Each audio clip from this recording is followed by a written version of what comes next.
자, 매일 살펴보는 스푸트니크 V 관련주예요. 스푸트니크 V 관련주 좀 밀리고 있죠.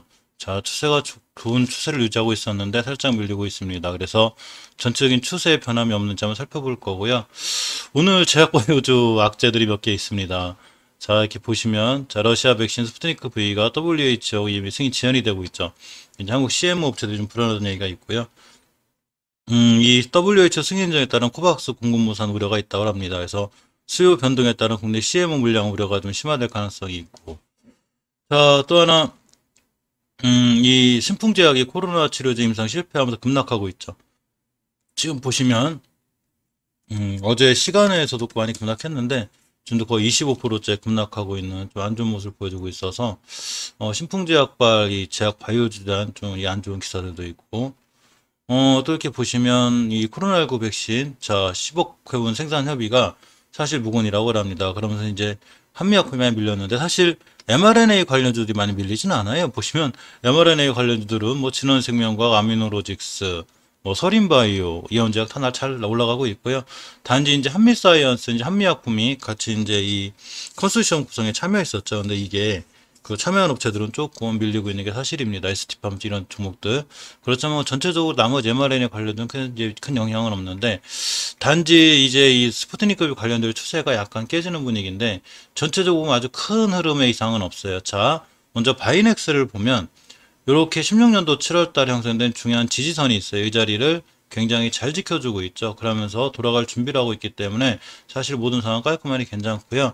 주봉에서 보시면 일단 5주선을 회복해줬기 때문에 5주선만 이탈하지 않으면 돼요. 그래서 이렇게 5주선 위에 이쁘게 안착함으로 인해서 추가로 큰 상승을 할 수 있어서 사실은 괜찮고 근데 만약에 이런 모든 판단이 틀려서 이렇게 5주선을 하단으로 이탈하게 되면 조금 위험해요. 그렇게 되면 이제 추세가 다시 깨지는데 일단 어쨌거나 아까 말씀드렸던 제 이런 어떻게 보면 악재라기보다는 조금 이제 안 좋은 기사긴 하죠 사실. 근데 이런 악재에도 불구하고 중요한 자리를 안 깬다 그럼 상관없어요. 근데 저런 악재에 반응을 해서 5주선을 이탈한다든가 추가로 우하향을 하게 되면 굉장히 위험하게 되는데 이 자리들만 잘 지켜주게 되면 상황이 괜찮습니다. 그래서 바이넥스는 아직은 괜찮은 것 같아요. 특히 일단 일봉에서 예전에 지켜줘야 될 지지선들은 잘 지켜주고 있고요. 5일선과 21선이 정배열로 약간 돌아섰죠. 이렇게 정배열로 돌아서면서 추가로 이렇게 상승할 수 있는 여력이 됐어요. 물론 하루 음봉, 하루 양봉 이렇게 떨어지긴 하지만 사실 일봉에서 하루 음봉, 하루 양봉은 큰 의미가 없어요. 월봉에서 장기적으로 보면 이렇게 추세가 굉장히 좋은 자 이렇게 상태죠. 그러니까 추세가 좋다는 게 우상향한 이런 추세가 아니고 이 깨지 않아야 될 자리를 깨지 않고 있다는 얘기죠. 주식은 어떤 일이 있어도 깨지 않아야 될 자리를 깨지 않아야 되는데 이렇게 보시면 16년도 6월 달에 형성된 중요한 변곡점 이 자리를 이탈하지 않아야 돼요. 바이넥스는 이 자리 이탈하면 큰일 나고 특히 이제 일봉에서도 보통 21선 그러니까 황금일선을 잘 타고 올라가야 주식이 좋은데 이거는 장기 추세인 월봉에서도 마찬가지예요. 월봉에서도 이렇게 21개선을 잘 타고 올라가야 되는데 다행히 지지를 잘 해주고 있어서 추세가 크게 무너지지 않고 있습니다. 자, 다음 프레시지 바이오 파마를 보면, 자, 이렇게 주봉에서 일단 중기 추세인 20주선과 5선이 잘 있죠. 아직 추세는 잘 유지가 되고 있는 거예요. 물론 요새 근간에 아까 말씀드렸던 그런 기사로 인해서 이렇게 20주선의 가격이 31,000원대인데 이제 31,300원이죠. 이 31,000원대를 이탈하게 되면 조금 더 밑으로 밀릴 수 있고 5선까지 깨게 되면 추세가 깨지는데 아직은 추세가 살아 있습니다. 일봉에서 보시면 이렇게 이제 5일선을 이탈해 버렸죠. 그러면서 이제 21선을 향해 오고 있는데 사실 일봉에서도 이렇게 보면 황금일선, 21선이 추세가 이렇게 우상향으로 꺾인 상태예요. 그래서 이 주식이 이제 21선 이탈하지 않는 게 중요하고 주봉에서는 20주선은 가깝게 이탈하지 않는 게 중요해요. 따라서 밑에서 사신 분이라면 정고점에서 일단 익절라고 기다렸다가 5주선 같은 거 이탈하지 않고 다시 추세가 살아나면 다시 매수하는 것도 좋은 방법이라고 생각합니다. 일단은 이 제약주들은 원체 변동폭이 커서 저 같은 경우는 매수를 해도 어느 정도 차익 실현을 하고 이제 봐요. 왜냐면 이렇게 5선 회복하면 매수, 자, 5선 확한 매수, 정고점 매도 이렇게 딱 기다렸다 다시 매수하는데 이 그렇게 할 수밖에 없는 게 물론 이제 프레치바이오 파마랑 꾸준히 평생 같이 할 거면 상관이 없지만 제약바이오의 변동이 심한 특성상 어느 정도 차익 실현을 하고 있는 게 조금 유리합니다. 이 프레티바이오파마가 러시아 백신에 대한 시험 공개하기 기대감이 있는데 아까 말씀드린 대로 이 자꾸 이제 WHO하고 EMA 승인이 이렇게 늦죠. 그러면서 이렇게 좀 상황이 깔끔하게 흐르지 않기 때문에 그런 거에 대해서 약간 대응할 필요가 있어 비중 축소 같은 것도 필요해 보이고요. 단지 이제 이 스푸트니크 V와는 또 별개로 이렇게 프레티바이오파마가 이제 프랑스 췌장암 항체 신약 임상시험 승인. 그러니까 꼭 스푸트니크 V가 아니더라도 이렇게 나름 또 각계적으로 좋은 이슈도 갖고 있습니다. 이렇게 보시면 프레티바이오파마 같은 경우에 이렇게 프레티바이오파마 그룹 백신 항체 약품 사업에 속도를 낸다고 합니다. 그래서 회사 측에 따르면 지난 6월 러시아에서 스푸트니크 라이트 시험 생산을 위한 세포주와 바이러스를 국내 성공적으로 반입했다고 하죠. 그만큼 사실 미래의 가치는 있어요. 근데 이 주가는 항상 이 주포들이 움직이는 거죠. 전 모든 주식에 이제 주포들이 있다고 생각하는데 항상 이 중요한 거는 주식은 깨야 되지 않아야 일자리 절대 깨지 않아야 돼요. 특히 20주선을 올라탔는데 깼다? 그럼 밀릴 수 있죠. 그러니까 31,000원을 깨게 되면 조금 추세가 밀릴 수 있구나 이렇게 생각하시는 게 맞습니다. 자, 다음 이셉지스를 보면 역시 오늘 조금 밀리고 있죠. 제가 월봉에서 중요하게 지켜줘야 될 5개월선 16,100원대죠. 이 자리를 깨는 상태로 살짝 조금 위험은 한데 일단 예전에 중요하게 뚫어준 자리들이 있어요. 이렇게 보시면 18년도 5월 달에 뚫어준 이 12,000원대 그리고 요게 전 고점 그러니까 18년도 4월 달에 전 고점이 15,600원대는 여기 와 있죠. 자, 이런 전 고점을 뚫을 때 대량 거래가 들어와 있기 때문에 이 전 고점 밑으로 깨진다? 그럼 추세가 무너질 수 있어요. 근데 아직 다행히 아슬아슬하게 이전에 잘 지켜주고 있는 거죠.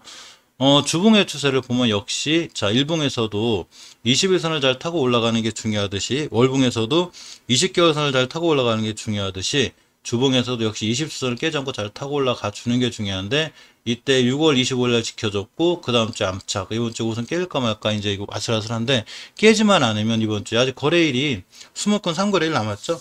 이 3거래일 동안 깨지만 않으면 추세가 잘 유지돼서 좋아질 수 있는 확률이 있습니다. 일봉에서 보시면 21선 위주로 왔다 갔다 하는데 크게 상관없어요. 사실 21선을 너무 중요하게 생각하시는 분들이 있는데 이 장기 추세가 우상향으로 뻗어 있을 때는 일봉에서는 뻑하면 깨요. 깨고 돌리고 깨고 돌려. 그러니까 이 일봉에서의 이 흐름보다는 항상 장기적인 추세, 중기적인 추세인 월봉과 주봉의 추세가 중요하다는 거 이게 중요하고요. 이셉지스 같은 경우에는 사실 꼭 저런 그 이슈가 아니더라도 이섹시스 나름대로의 또 호재도 좀 있죠. 이렇게 항암신약, 후보물질도 유럽 특혜 취득했고 그러니까 스푸트니크 V 관련 연결돼 있긴 해도 나는 또 각자 제약사별로 좋은 이슈를 갖고 있기도 합니다. 자, 휴메딕스를 보면 저번 영상에서 말씀드렸듯이 휴온스 글로벌이 굉장히 이제 강하게 사업을 밀어붙이죠. 코로나 백신, 바이오 약품 에스테릭, 3트랙. 그래서 이제 휴메딕스가 이제 관련사기 때문에 사실 휴메딕스의 그림이 좋은데 월봉에서 보시면 지금 월봉이 깔끔하다고 그랬죠. 항상 이렇게 보시면 예전에 19년도 3월 달에 형성된 고점이 32,900원, 33,000원대인데 이 자리를 이탈하지 않고 여기를 뚫을 때 엄청나게 강한 거래량이 들어왔죠. 21년도 4월 달에 빵 들어왔습니다. 그러면서 다음 달 한도 지켜주고 5개월선 이에 있기 때문에 5개월선만 깨지 않는 한 이 추세를 유지해서 자구상향할 수 있고요.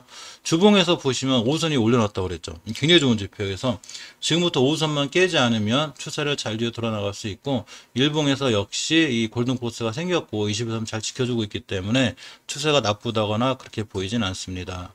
자, 다음 불용제약을 보면 월봉에서 5개월선 근처에 있죠. 아직 5개월선 잘 지켜주고 있는데 오늘 제약주 전체 아까 말씀드렸듯이 조금 안 좋아요. 이 신풍제약 코로나 치료 임상 실패로 이은 기사도 있어 제약 전체 흔들려. 제약주는 특이하게 제약 섹터는 하나가 흔들리면 전체가 다 흔들리는 이런 좀 안 좋은 현상들이 있어요. 또 이렇게 이제 이 코로나19 백신 10억 회분 생산 여부가 사실 무근이라는 이런 이제 정부 발표도 있었고.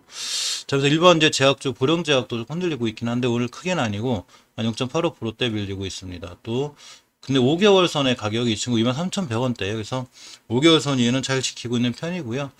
주봉에서 보시면 일단 이격이 가깝죠. 5선, 10주선, 20주선이 따닥따닥 붙어 있는데 이 20주선만 이탈하지 않는 한 추세를 잘 유지할 수 있습니다. 일봉에서 보시면 이제 이전 저점까지 왔다 갔는데 저점이 오늘 마이너스 2%대 찍었죠. 제약주가 저쪽 흔들면서 같이 흔들린 거라 일단 60개 일선이 이선만 이탈하지 않고 월봉에서 5개월선 위에 있다? 그럼 아직은 추세가 괜찮고 만약에 깨면 손절이라든가 비중 tuk수는 필요해 보여요. 왜냐하면 깨게 되면 10개월선까지 밀릴 수 있는데 10개월선까지만 깨도 마이너스 한 10%가 넘으니까 이 큰 손실이죠. 그럼 큰 손실 안고 갈 수 없기 때문에 5개월선 깨게 되면 손절하는 게 맞지만 깨지 않는 한은 그냥 들고 가는 게 맞을 것 같습니다. 특히 불용제약 같은 경우 이슈가 또 하나 있죠. 계속 영상에서 말씀드린 이 이슈가 꼭 반드시 또 한번 살아나요. 그래서 계속 챙겨봐야 되는데 이 관계사인 바이젠셀이 다음 달에 IPO 청약이 있죠. 상장 목값만 5천억이라고 합니다. 그러니까 그 이슈 돼서 그 전에 한두 번 또 흐름이 좋아질 수 있으니까 꾸준히 이슈를 까먹지 않게 챙겨볼 수 있도록 할게요. 자, 종군당 바이오를 보면 월봉에서 추세가 잘 유지가 되고 있습니다. 다행히 바닥 잘 지켜주고 있고, 이전 바닥인 이 4월 달에 54,000대 깨면 위험했는데, 잘 지켜주고 있습니다. 물론 5개월선 회복을 해주지 못해서 이 부분이 좀 아쉽긴 한데 그래도 다행히 잘 돌아가고 있고요. 주봉에서는 일단 5주선을 회복시켜줘서 추세의 턴이 이루어졌죠. 이렇게 6월 25일 날 턴을 해줬어요. 그래서 상당히 나름 괜찮고요. 5주선 돌파 안착해놓고 이번 주에 안착하는 거기 때문에 좀 욕심부려서 이번 주 20주선만 안착해주면 다음 주에 더 좋아질 수 있는데 아직 거기까지는 안 될 것 같고, 일단 거래량이 좀 약하죠. 너무 미비해서 그렇긴 한데 일단 추세 턴을 해놓은 상태, 이날 6월 23일 날 추세 턴을 해놓은 상태에서 추세가 우상향으로 틀어져 있기 때문에 이 점 다행이라 아직은 큰 흐름에 큰 변화 없어 보입니다. 자, 이화전기를 보면 사실 이 친구가 제일 깔끔한데 재무적인 면 빼고 재무는 항상 말씀드렸죠. 조금 약하긴 해요. 불안하긴 한데, 자, 월봉에서 추세가 우상향으로 잘 살아있는 상태입니다. 그럼 5개월선 깨지 않고 있는데 역시 5개월선 깨게 되면 위험해요. 5개월선 가격이 2273원입니다. 자, 이화전기는 특이한 게 오늘 사실 전기주가 좀 강하거든요. 보시게 되면 서전기전은 상한가를 갖고 보통 일진전기 5%대, 선두전기 2, 3%대, 광명전기도 급등했고 세명전기 뭐 다 급등하고 있는데 유일하게 이화전기만 못 가요. 희한하죠. 근데 이화전기는 전기주이면서 사실은 이 스푸트니크 보이 관련주로 몇 개 있어가지고 제가 이렇게 보고 있는데 전기주 날라갈 때 혼자 따로 노는 그런 친구이기도 합니다. 일단 월봉에서 추세를 잘 유지하는 5개월선 위에 있기 때문에 이 점은 다행이고요.